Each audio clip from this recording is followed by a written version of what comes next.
Gentlemen, let's be honest. There's a question many men quietly wonder about after 60, but almost nobody talks about openly.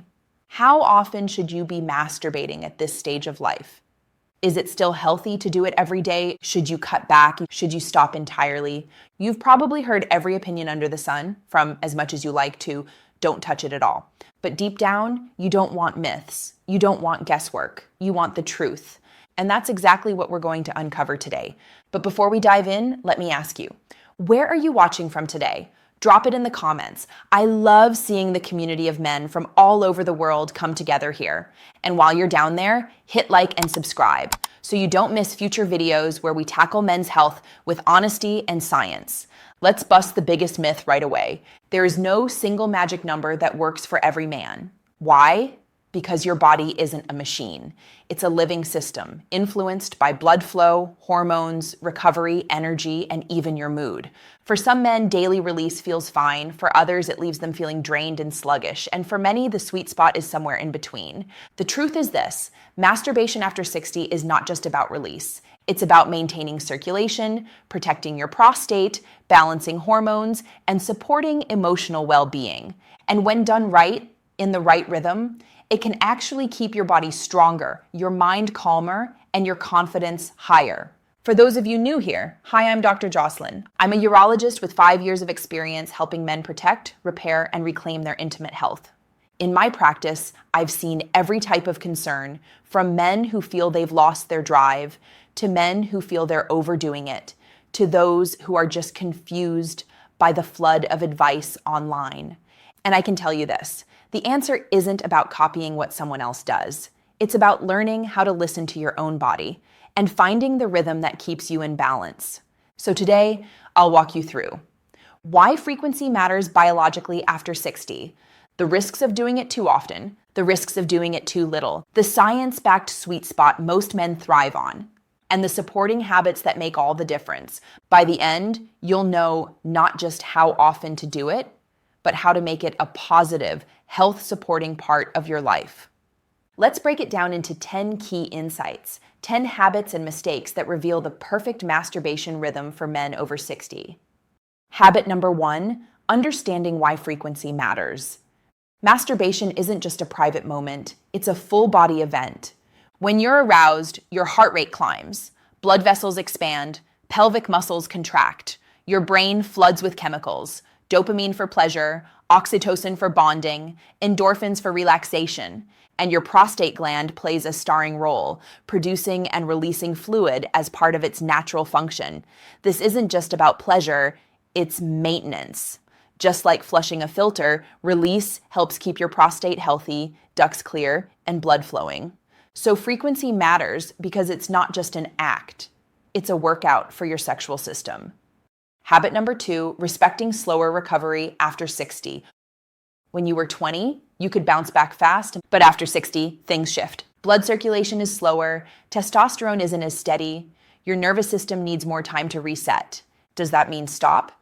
Absolutely not. It simply means give your body recovery time. If you don't, each session can start to feel draining instead of energizing. Mistake number 3, going too long without release. Here's a problem many men don't realize. Doing too little can be just as harmful as doing too much.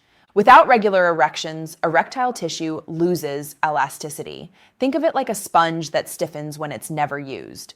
Over time, this can lead to microscarring, called fibrosis, which makes firmness harder to achieve. Your prostate also suffers when it goes too long without release. Congestion builds, pressure rises, inflammation lingers. Emotionally, men who abstain for long stretches often report feeling more tense, irritable, and less confident. Mistake number 4, overdoing it without recovery. Now let's flip the coin. Doing it too often without rest comes with its own risks. Weaker erections because the vascular system is strained. Sluggish energy or mental fog because your nervous system hasn't reset. Reduced sensitivity, nerves dulled from overuse. Pelvic heaviness or prostate irritation. It's just like overtraining at the gym. Muscles that never rest don't get stronger. They break, turning the body's red flags.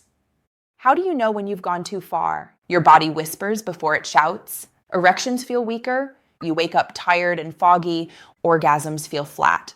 Mood dips after, instead of lifting. You feel a dull ache in the pelvis. These are not signs of getting old. They're dashboard warning lights. And the fix is often simple. Give yourself more time between sessions. Habit number 6, following the science on frequency. So what's the sweet spot? Studies, including one from Harvard, found men who ejaculated 4 to 7 times per month had healthier prostates than those who rarely did. But when we zoom in on men over 60, here's the pattern I see in practice. Once every 3 to 5 days is the golden range. It's enough to keep circulation strong, nitric oxide flowing, the prostate clear, but spaced out enough for hormones and nerves to fully recover. Habit number 7, personalizing your rhythm. Here's the catch. Your ideal rhythm depends on you. If you're active, eat well, hydrate, and sleep deeply, you may feel great with more frequent activity. But if you're managing conditions like diabetes, high blood pressure, or fatigue, your system may need longer rests. The key? Treat it like an experiment. Start with every 4 days, then adjust. Ask yourself, do I feel energized or drained after? Are erections firm and natural? Do I wake up with morning wood? Is my mood steady? If yes, you're in the zone. If no, adjust. Habit number 8, supporting habits that supercharge sexual health. Frequency alone isn't enough. The context matters. Hydration keeps blood volume high for stronger erections. Exercise boosts circulation and nitric oxide. Even a brisk walk helps. Sleep fuels testosterone. Your morning erections depend on it. Diet, leafy greens, beets, salmon, berries, all proven to support vascular health. When you stack these habits, each session feels better, more natural, and more sustainable. Mistake number 9, comparing yourself to your younger self. One of the most damaging habits, measuring yourself against your 25-year-old self. Your body has changed. That's not failure. It's evolution.